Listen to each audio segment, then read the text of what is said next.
ലൂക്കോസ് എഴുതിയ സുവിശേഷം 2-ാം അധ്യായത്തിൻ്റെ 10-ാമത്തെ വാക്യം വായിച്ച് ആ അധ്യായത്തിൽ നിന്ന് തന്നെ യേശുക്രിസ്തുവുമായി ബന്ധപ്പെട്ട ചില കാര്യങ്ങളാണ് നമ്മൾ വിചിന്തനം ചെയ്യുവാൻ ആഗ്രഹിക്കുന്നത്. 2-ാം അധ്യായം 10-ാം വാക്യം ലൂക്കോസ്.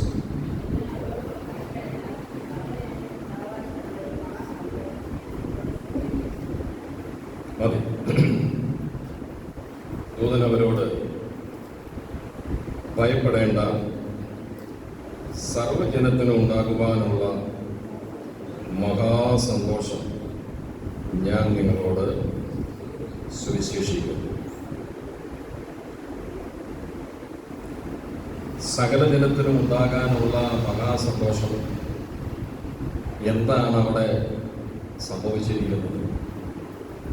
യേശുക്രിസ്തുവിൻ്റെ ജനനമാണ്. മനുഷ്യവർഗത്തിൻ്റെ പാപത്തിൻ്റെ പരിഹാരത്തിന് വേണ്ടി പ്രവാചകന്മാർ മുൻകൂട്ടി പറഞ്ഞ തിരുവെഴുത്തുകളിൽ പ്രകാരം യേശു ഭൂമിയിലേക്ക് വന്നു.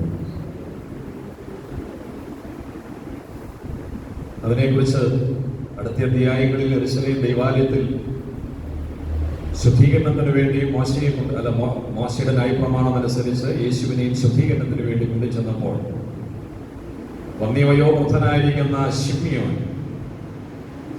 യേശുക്രിസ്തുവിനെ കരങ്ങളിലെടുത്ത് സംസാരിച്ച വാക്കുകൾ നമുക്കറിയാം. സകല ജനത്തിനുണ്ടാകുവാനുള്ള സന്തോഷമായിട്ടാണ് അവിടെ ഒരു വാക്ക് കിടക്കുന്നത്. നീ സകല ജനത്തിനും ഒരുക്കിയിരിക്കുന്ന നിന്റെ രക്ഷയെ എൻ്റെ കണ്ണ് കണ്ടുവരും. ഇപ്പോൾ നാഥ അടിയനെ സമാധാനത്തോടെ പറഞ്ഞേക്കണം. Praise the Lord. നാഥ സമാധാനത്തോടെ പറഞ്ഞേക്കണം. അതിന് യഹൂദ ചരിത്രത്തിൽ കിടക്കുന്ന ഒരു വാക്ക്, യെരൂശലേം ദൈവാലയത്തിൽ ഇന്ന് കർത്തൃദാസന്മാർ ദൈവവചനം പറയുന്നത് പോലെ റബ്ബിമാര് അവരുടെ പ്രത്യേക യോഗങ്ങളിലും പെരുന്നാളുകളിലും ശുശ്രൂഷകളിലും ദൈവത്തിന്റെ വചനം സംസാരിക്കും. ഒരു യഹൂദ റബി തുടർമാനമായി യെശയ്യാ പ്രവചനത്തിലെ തോൽച്ചുകൊണ്ടെടുത്ത് യെശയ്യാ പ്രവചനത്തിൽ തന്നെ പല വിഷയങ്ങളുള്ളതിൽ ഒരുപക്ഷെ അദ്ദേഹത്തിന് ഏറ്റവും ഹൃദയസ്പർശിയായിരിക്കുന്നത് കൊണ്ടായിരിക്കാം യേശുക്രിസ്തുവിനെ കുറിച്ചുള്ള പ്രാവചനികമായ സന്ദേശങ്ങൾ കുറേ യോഗങ്ങളിൽ അങ്ങ് തുറമാനമായിട്ട് പറയുകയാണ്. അപ്പോൾ ശിമ്യോന് ഇതുമായി ബന്ധപ്പെട്ട് ഒത്തിരി സംശയങ്ങളും ചിന്തകളും ഈ റബി പറയുന്ന കാര്യങ്ങൾ വചനത്തിൽ രേഖപ്പെടുത്തിയിരിക്കുന്നത് നടക്കുമോ ഇല്ലയോ എന്നുള്ള സംശയങ്ങളും ഒക്കെ കടന്നു. ശുശ്രൂഷകളെ തുടർന്ന് വ്യക്തിപരമായ സംസാരത്തിൽ ഇതേ ആശയങ്ങളെല്ലാം പറഞ്ഞ് സംസാരിച്ചപ്പോൾ അന്ന് റബി പറഞ്ഞെന്നാണ് പറയുന്നത്, എന്നാൽ നീ അത് കണ്ടിട്ടേ ലോകം വിട്ടു പോകുകയുള്ളൂ. എന്താ വിഷയം? കന്യക ഗർഭിണിയായി ഒരു മകനെ പ്രസവിക്കും. ശിമ്യോൻ പറഞ്ഞു നടക്കുന്ന കാര്യമല്ല. കന്യക പ്രസവിക്കുന്നില്ല, നടക്കില്ല, വെറുതെ എഴുതി വെച്ചിരിക്കുന്നതാണ്. അദ്ദേഹത്തിന് ഉൾക്കൊള്ളാൻ കഴിയുന്നില്ല. ശരിയാ, ബുദ്ധിപരമായ രീതിയിൽ ചിന്തിച്ചു കഴിഞ്ഞാൽ പൗലോസ് റോമാലേഖനത്തിൽ പറയുന്നുണ്ടല്ലോ, ബുദ്ധിയുടെ പ്രമാണോ ആത്മാവിന്റെ പ്രമാണം. ഈ ആത്മാവിന്റെ പ്രമാണത്തോട് ബുദ്ധിയുടെ പ്രമാണം പോരടിക്കുകയും അത് ശരിയാ നല്ലതാണ് എന്ന് ചിന്തിക്കുമ്പോൾ ബുദ്ധിയുടെ പ്രമാണം നടക്കണ കാര്യമൊന്നുമല്ല. ഈ വേറെ ഓരോ കാര്യം പറയാൻ പറയും. പിന്നെ എങ്ങനെയാണെന്നറിയാമോ? ആത്മാവിന്റെ അമിതമായ ആ ഒരു സമ്മർദ്ദം വരുമ്പോഴാണ് ബുദ്ധിയുടെ പ്രമാണത്തെ കീഴ്പ്പെടുത്തി ആത്മപ്രമാണത്താൽ ജയിച്ചു മുന്നോട്ട് പോകുന്നത്. ശിമ്യോനെ ബുദ്ധിയുടെ പ്രമാണം കീഴ്പ്പെടുത്തി. റബിക്ക് കൂടുതലൊന്നും പറയാനില്ല. അദ്ദേഹം ദൈവാത്മാവിന്റെ പ്രേരണ കൊണ്ടായിരിക്കാം ഒരു പക്ഷേ പറഞ്ഞത്. എന്നാൽ പിന്നെ അത് കാണാതെ നീ പോകത്തില്ല. പ്രായം എന്ന് പറഞ്ഞാൽ മരിക്കേണ്ട പ്രായമൊക്കെ കഴിഞ്ഞിട്ട് കയറി മരിക്കത്തില്ല. വീട്ടുകാർക്ക് കൊണ്ട് മനുഷ്യരൊന്ന് പോയി കിട്ടിയാൽ നല്ലത്. ഇദ്ദേഹത്തിന് താല്പര്യമുണ്ട്. അതിന്റെ കാര്യം ശരീര ആവശ്യതയായി മുന്നോട്ട് പോകാനായിട്ട് കഴിയുന്നില്ല. ഇനിയിപ്പോൾ എന്തിന് ഈ കഴിഞ്ഞ ദിവസം തന്നെ വളരെ പ്രശസ്തനായിരിക്കുന്ന ഒരു സിനിമാ നടൻ്റെ അദ്ദേഹം തന്നെ പറഞ്ഞിട്ടുണ്ട്, ഞാൻ ഇനി പാസ്പോർട്ട് വരാൻ നോക്കിയിരിക്കുക, എനിക്ക് തന്നെ അറിയാം വീട്ടുകാർക്ക് ബുദ്ധിമുട്ടാണ്, എനിക്ക് ബുദ്ധിമുട്ടാണ്. മനസ്സിലായി? അതിൻ്റെ കാരണം പറഞ്ഞാൽ നേരിട്ട് രൂപ കാണാൻ പറ്റുന്നില്ല, കൈ പൊക്കാൻ പറ്റുന്നില്ല, അതിൻ്റെ ശരീര അവയവങ്ങളെല്ലാം നിർജീവമായി കൊണ്ടിരിക്കുന്നു. ഇത് കാണുമ്പോൾ തന്നെ എന്നെ ഉൾക്കൊള്ളുന്ന വീട്ടുകാർക്ക് തന്നെ അവർ പുറമെ പറയുന്നില്ലെങ്കിൽ അവർക്കുമൊക്കെ ആകെ അസ്വസ്ഥതയാണ്, ബുദ്ധിമുട്ടാണ്. അതുകൊണ്ട് പത്രപ്രവർത്തകർ അതുപോലെ അദ്ദേഹത്തെ ഇന്റർവ്യൂ ചെയ്തിട്ട് പറഞ്ഞു, എത്രയും പെട്ടെന്ന് കെട്ടിപ്പോകാനായിട്ട് വിസ വരാൻ, പാസ്പോർട്ടൊക്കെ എടുത്തു വെച്ചു, വിസ വരാനായിട്ട് ഞാൻ നോക്കിയിരിക്കാന്ന് പറഞ്ഞു. അപ്പം മരണമെന്ന യാഥാർത്ഥ്യത്തോട് ഈ സിനിമാ നടൻ ഹൈന്ദവ വിശ്വാസം അദ്ദേഹം എന്ത് ചെയ്തു? പൊരുത്തപ്പെടുന്നു, മതി, ഇവിടെ നിന്ന് പോയാൽ മതി, നീ അതായത് പഴയ ആരോഗ്യമൊന്നും കിട്ടുന്നില്ല, പഴയ ഒന്നുമില്ല. അപ്പൊ ശിമ്യോനും ഏതാണ്ട് ഇങ്ങനെ തന്നെയായിരുന്നു എന്നാ വേദപണ്ഡിതന്മാർ പറയുന്നത്. അമിതമായ പ്രായമായി, ആകെ അസ്വസ്ഥതയായി. അപ്പൊ അതുകൊണ്ടാണ് ഒരു പരിധി വരെ പണ്ടത്തെ കാലത്തെ ചിന്താഗതി അനുസരിച്ച് ഈ പൂർണ്ണ വാർദ്ധക്യവും കഴിഞ്ഞ് പിന്നെയും കൂടെ മുകളിലേക്ക് പോയി കഴിയുമ്പോൾ പിന്നെ ഈ ആലയമൊക്കെ ആയിട്ട് ബന്ധപ്പെട്ട അവിടുത്തെ പാട്ടും അവിടുത്തെ പ്രാർത്ഥനയും അവിടുത്തെ ശുശ്രൂഷകളും ഒക്കെ എന്റെ മുന്നിലേക്ക് ഒന്ന് വിളിക്കണമേ, എന്ന് വന്നാൽ മതി, എന്ന് വന്നാൽ മതി പറഞ്ഞാൽ വീട്ടിലേക്ക് ഭൗതിക കാര്യങ്ങളിലേക്ക് പോയി കഴിഞ്ഞാൽ പിന്നെ മനസ്സ് മാറി പോകുമല്ലോ. ദൈവകാര്യവും സ്വർഗീയമായിരിക്കുന്ന ചിന്തകളും പള്ളിക്കകത്തേ ഉള്ളൂ. അപ്പൊ ഇത് നിരന്തരമായി കേട്ടിങ്ങനെ പ്രാർത്ഥിച്ചുകൊണ്ടിരിക്കുന്ന സന്ദർഭത്തിലാണ് ഏതൊരു വിഷയവുമായി ബന്ധപ്പെട്ടാണോ താൻ സംശയിച്ചത്, മാതാപിതാക്കന്മാർ മോശയുടെ ന്യായപ്രമാണത്തിന്റെ ശുദ്ധീകരണ നിയമം അനുസരിച്ച് നവജാത ശിശുവുമായി ആലയത്തിലേക്ക് വരും. പരിശുദ്ധാത്മാവ് ശിമയോനോട് പറഞ്ഞു, നീ സംശയിച്ചത് ആ കുഞ്ഞായി വരുന്നു. നീ പറഞ്ഞില്ലേ കന്യക പ്രസവിക്കത്തില്ലെന്ന് പറഞ്ഞില്ലേ? കന്യക പ്രസവിച്ച കുഞ്ഞായി വരുന്നത് നീ കണ്ടോളാൻ പറഞ്ഞു. ആലയത്തിലെ ശുശ്രൂഷകൾക്കൊക്കെ മുമ്പേ തന്നെ കുഞ്ഞിനെ കയ്യിലേക്ക് എടുത്തു. വിളിച്ച വിളി എന്നായ നാഥാ.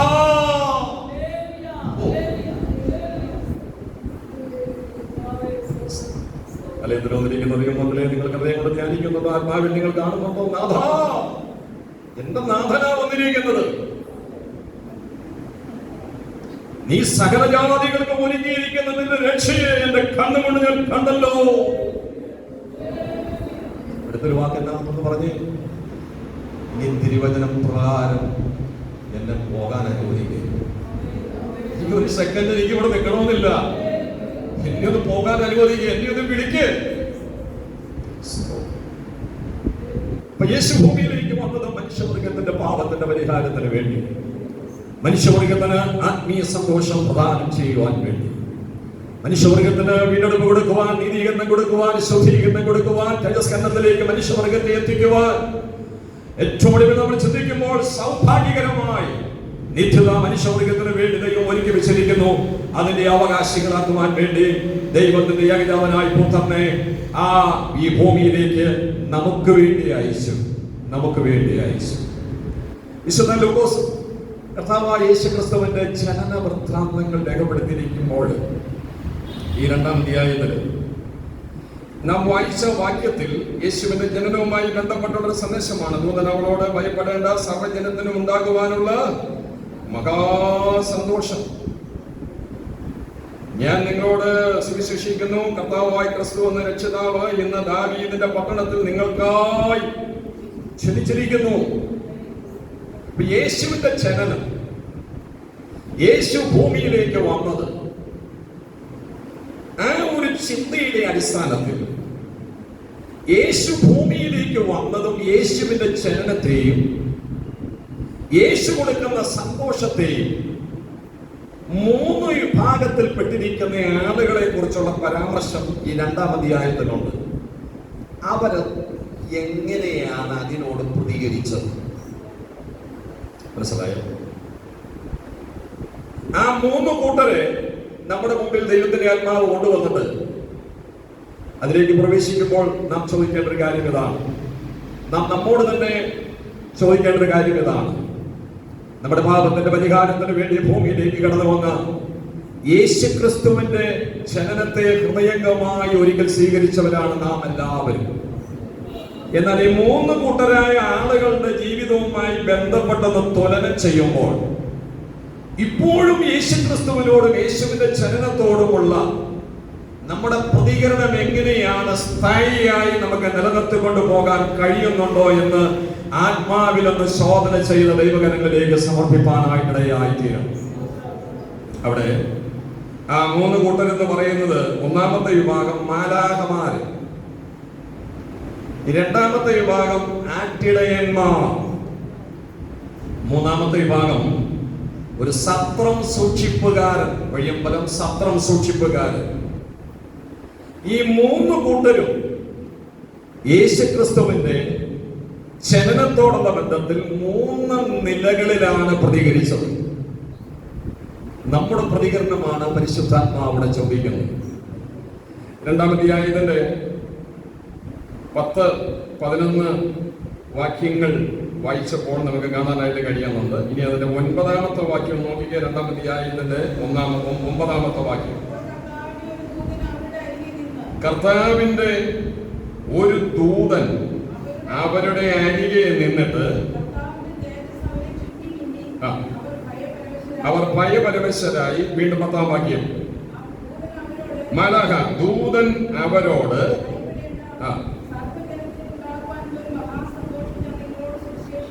Price the Lord. അപ്പൊ യേശുക്രിസ്തുവിന്റെ ചലനത്തോടുള്ള ബന്ധത്തിൽ ദൂതന്റെ ഉത്തരവാദിത്വം ദൂതൻ നന്നായി നിർവഹിച്ചു. എന്താ അവിടെ പറയുന്നത്? സകല ജനത്തിനും ഉണ്ടാകുവാനുള്ള സന്തോഷം ഞാൻ അറിയുകയാണ്. മാത്രമല്ല ദൈവദൂതന്റെ സാന്നിധ്യം കൊണ്ട് അവിടെ ഉണ്ടായ അനുഭവങ്ങൾ കാണാനായിട്ട് കഴിയുന്നുണ്ട്. ദൂതൻ അവരുടെ അരികെ നിന്നു, കർത്താവിന്റെ തേജസ് അവരെ ചുറ്റി മിന്നി. ദൈവ തേജസ്, ആ ദൂതൻ നിമിത്തം ദൈവ തേജസ് അവിടെ ഉണ്ടായി. ആ ദൂതൻ നിമിത്തം കർത്താവിനെ കുറിച്ച്, യേശുവിനെ കുറിച്ചുള്ള സദ്വാർത്ത അനേകർക്ക് ഗ്രഹിപ്പാനായിട്ടിടയായി തീർന്നു.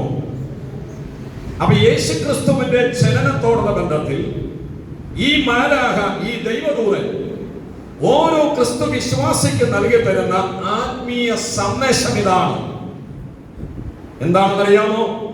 നമ്മിലൂടെ യേശുക്രിസ്തുവിന്റെ സന്തോഷം, യേശു കൊടുക്കുന്ന ദൈവീക രക്ഷ, യേശുവിൽ നിന്ന് ലഭ്യമാകുന്ന ദൈവ സാന്നിധ്യം, ദൈവിക തേജസ് അനേകർ അനുഭവിച്ചറിയാനായിട്ടിടയായി തീരണം. മനസ്സിലായോ? സകല ജനത്തിനും ഉണ്ടാകുവാനുള്ള മഹാസന്തോഷം ഞാൻ നിങ്ങളോട് പറഞ്ഞല്ലോ. സങ്കീർത്തന പ്രബോധനത്തിലൂടെ ദൈവത്തിന്റെ ആത്മാവ് നമുക്ക് നൽകിയതാണ്. ദൈവം നമുക്ക് നൽകി തന്നിരിക്കുന്ന ആയുസ്സ്, ആരോഗ്യം, സകല സാധ്യതകളിലൂടെയും ദൈവത്തിനൊരു ഉദ്ദേശമുണ്ട്. ദൂതനെ ദൈവം തിരഞ്ഞെടുത്തതിന് പിന്നിൽ ദൈവത്തിനൊരു ഉദ്ദേശമുണ്ട്. ദൂതുവാഹികളാണ്. ദൈവത്തിന് വേണ്ടി ചെന്ന് ഓരോ കാര്യങ്ങൾ നിർവഹിക്കുന്നവരാണ് ദൈവത്തിന്റെ മാലാഖ വൃന്ദങ്ങള്. അവരെ വെറുതെയല്ല ദൈവം സൃഷ്ടിച്ചിരിക്കുന്നത്. ദൂതന്മാരെല്ലാം ദൈവത്തിന്റെ സൃഷ്ടികളാണ്. ചെറുതും വലുതുമായിരിക്കുന്ന ഒത്തിരി ദൂതന്മാരെ നമുക്ക് കാണാൻ കഴിയുന്നുണ്ട്. എണ്ണി തിട്ടപ്പെടുത്തുവാൻ കഴിയാത്തതിലപ്പുറമായി മാലാഖ വൃന്ദങ്ങളെ കുറിച്ച് വിശുദ്ധ ബൈബിൾ വായിക്കുമ്പോൾ നമുക്ക് കാണാനായിട്ട് കഴിയുന്നുണ്ട്. എന്താ ദൈവത്തിന്റെ ആത്മാവ് രേഖപ്പെടുത്തിയിരിക്കുന്നത്?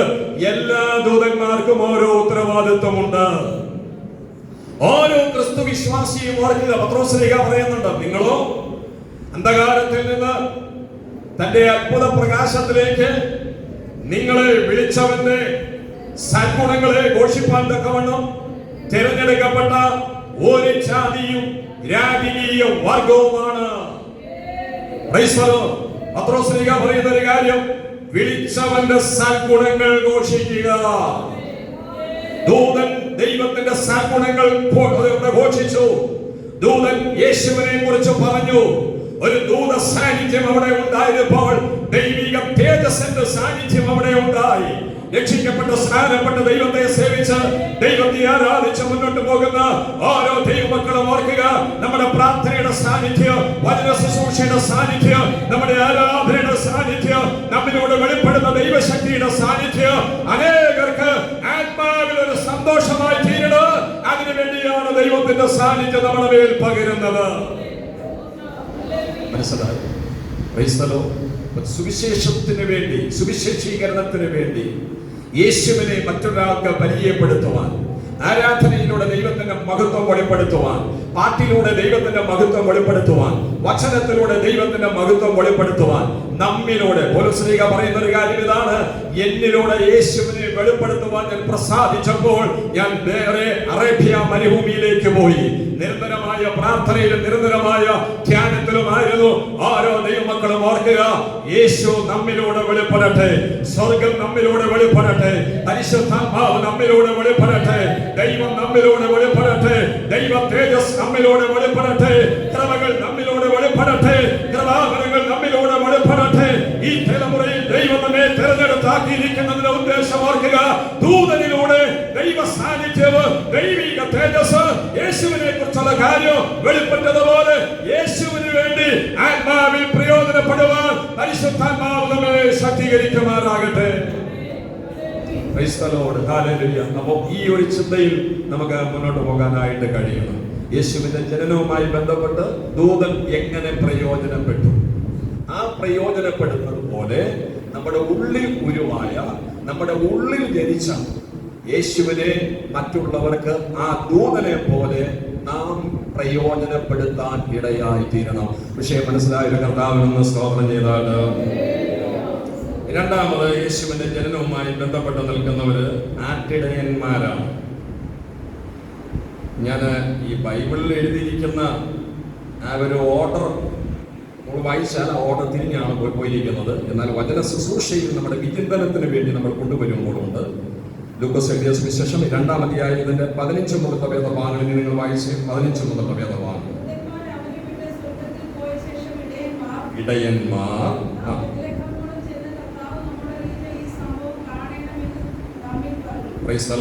ഇടയന്മാർ ദൂതന്മാരുടെ വാക്ക് കേട്ട് പ്രചോദിതരായി തീർന്നവർ, ദൂതന്മാരിലൂടെ ഉണ്ടായ ദൈവീക തേജസ്സിന് സാക്ഷ്യം വഹിച്ചവരായ ഇടയന്മാർ. ആ ഇടയന്മാർ യേശുക്രിസ്തുവിന്റെ ചലനത്തോടുള്ള ബന്ധത്തിൽ വാക്യം 15 മുതൽ 18 വരെയുള്ള വേദഭാഗങ്ങൾ വായിക്കുമ്പോൾ അവർ നന്നായി ഉത്തരവാദിത്വത്തോടുകൂടി ആ കാര്യങ്ങൾ കൈകാര്യം ചെയ്യുകയാണ്. അപ്പം മാലാഖമാര്, ദൂതൻ അത് വളരെ ഉത്തരവാദിത്വത്തോടുകൂടെ കൈകാര്യം ചെയ്തു. യേശുവിന്റെ ജനനത്തെ നന്നായി കൈകാര്യം ചെയ്തു. ആട്ടിടയന്മാർ വളരെ നന്നായിട്ടത് കൈകാര്യം ചെയ്തു.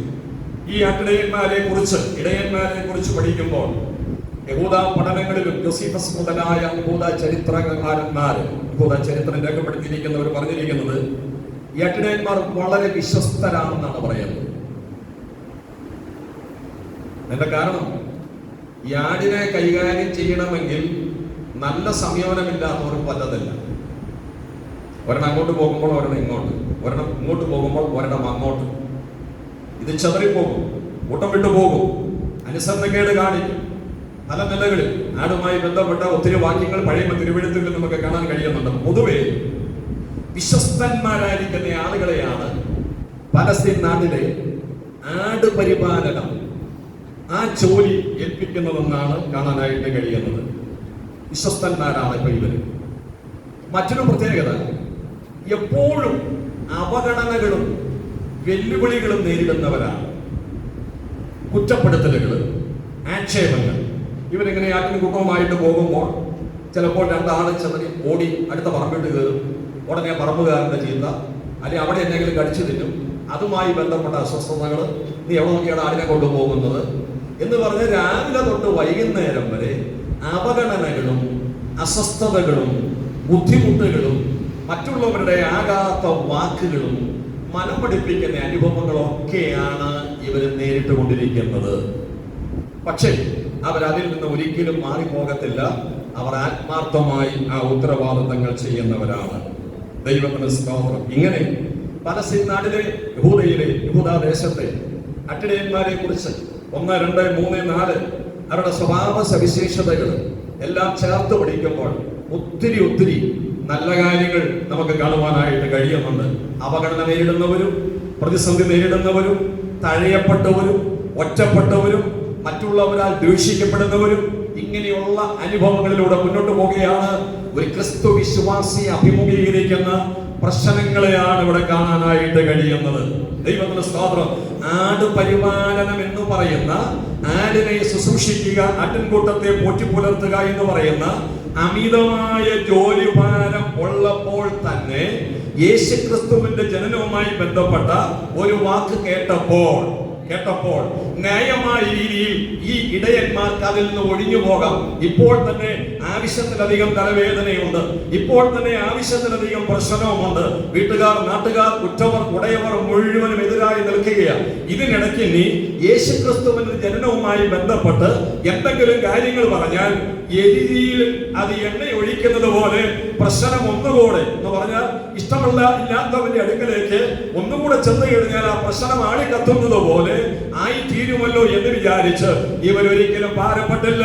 നൂറുകണക്കിന് പ്രശ്നങ്ങളിലൂടെ അവരുടെ ജോലിഭാരവുമായി ബന്ധപ്പെട്ട് പോകുമ്പോഴും യേശുവിന്റെ സ്നേഹത്തിന്റെ ആഴങ്ങൾ പരിശുദ്ധാത്മാവ് പ്രകാശിപ്പിച്ചു കൊടുത്തപ്പോൾ അത് ഹൃദയംഗമായി ഏറ്റെടുത്തിട്ട് ആ ഇടയന്മാർ യേശുവിന്റെ ജനനത്തിന്റെ ദൂതുവാഹികളായെങ്കിൽ രക്ഷിക്കപ്പെട്ട് സ്നാനപ്പെട്ട് കൃപ പ്രാപിച്ച ദൈവമക്കളെ, ഒന്നല്ല, രണ്ടല്ല, മൂന്നല്ല, അനേക വെല്ലുവിളികളും സമ്മർദ്ദങ്ങളും അവഗണനകളും പോരുകളും പോരാട്ടങ്ങളും ജീവിതത്തിന് നേരെ അനുഭവിക്കുമ്പോൾ യേശുവിനെ മറക്കരുത്, യേശുവിന്റെ സ്നേഹത്തെ മറക്കരുത്, ദൂതിനെ മറക്കരുത്, ആലോചനയെ മറക്കരുത്. യേശുവിന് വേണ്ടി ആത്മാവിൽ മുന്നോട്ട് പോകുക. അത് നമ്മുടെ ജീവിതത്തിൽ നന്മയാക്കാൻ ദൈവം കഴിവുള്ളവനാണ്. അപ്പോ പ്രശ്നങ്ങളിലൂടെ കടന്നു പോകുന്ന ആട്ടിടയന്മാർ വളരെ സമചിത്തതയോടുകൂടെ ഈ ജനനത്തെ സന്തോഷമായി സ്വീകരിച്ചു. മൂന്നാമത് 2-ാം അധ്യായത്തിന്റെ 7-ാമത്തെ വാക്യം വായിച്ചു കൊണ്ട് അവസാനിപ്പിക്കുക. 2-ാം അധ്യായത്തിന്റെ 7.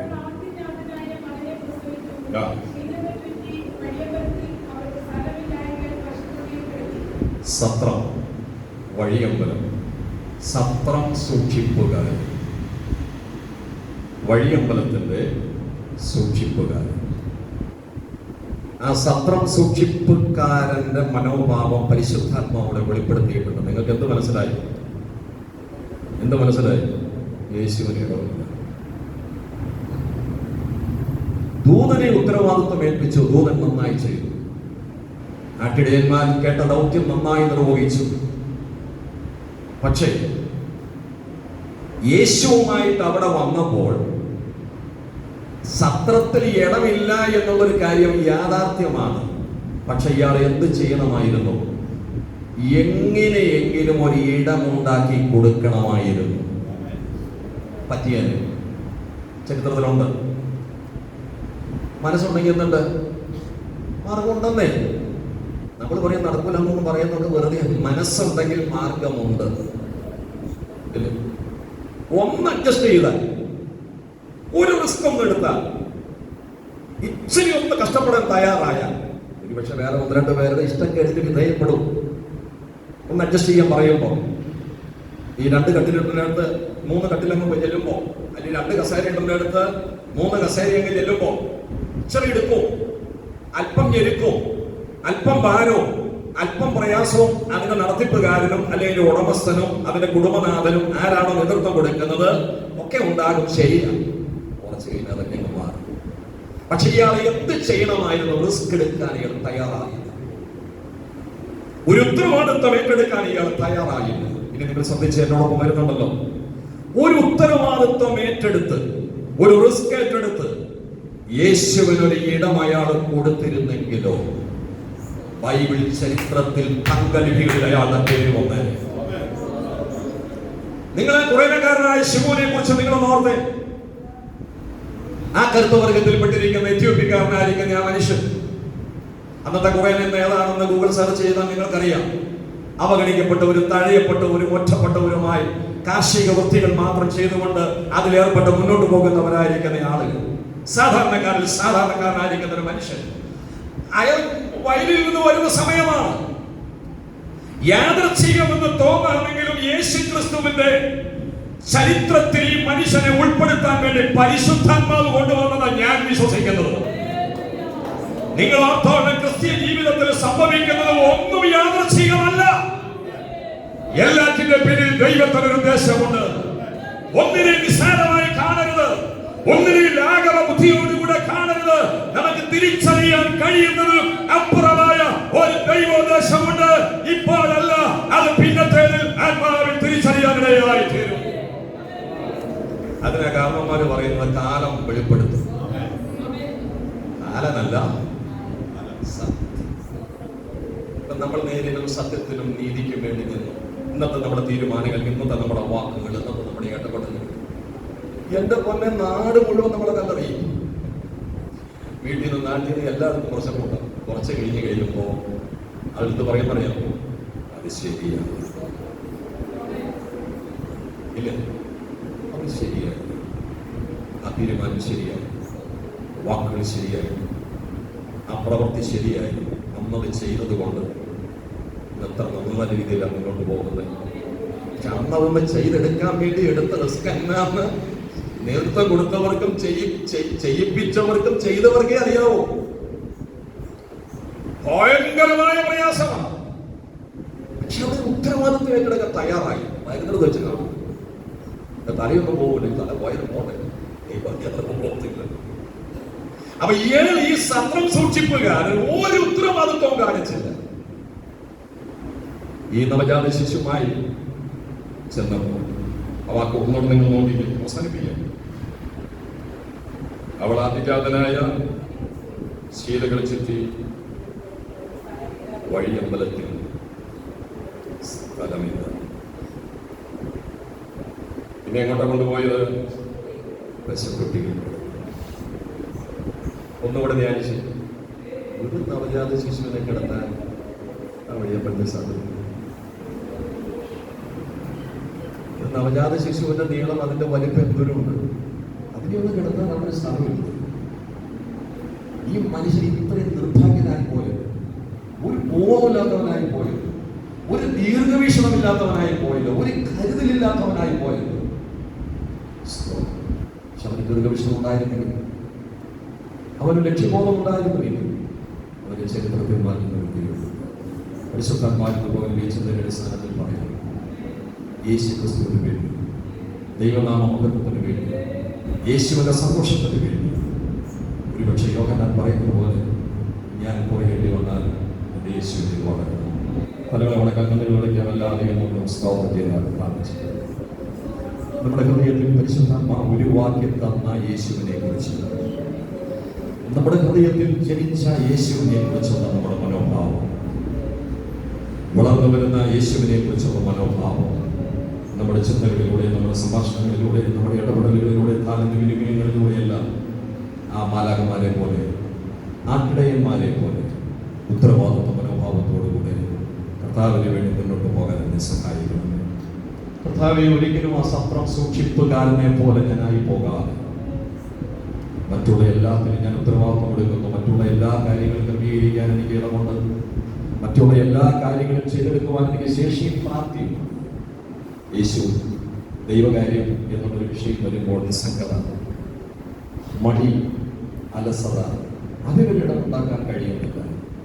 ആ തെറ്റായ പ്രവണത ഒരിക്കലും വരാതെ കർത്താവിൽ എത്ര ത്യാഗം സഹിക്കേണ്ടി വന്നാലും, എത്ര വെല്ലുവിളികൾ നേരിടേണ്ടി വന്നാലും അങ്ങയ്ക്ക് വേണ്ടി, അങ്ങയുടെ നാമത്തിന് വേണ്ടി മുന്നോട്ട് പോകാൻ ഞങ്ങളുടെ സഹായിക്കണം. സ്വർഗസപിതാവിൽ അങ്ങയുടെ ശക്തിയുള്ള വചനത്തിനായി സ്തോത്രം ചെയ്തു. ഞങ്ങളെ കൽപ്പിച്ച ജീവനുള്ള വചനത്തിനായി സ്തോത്രം ചെയ്തു.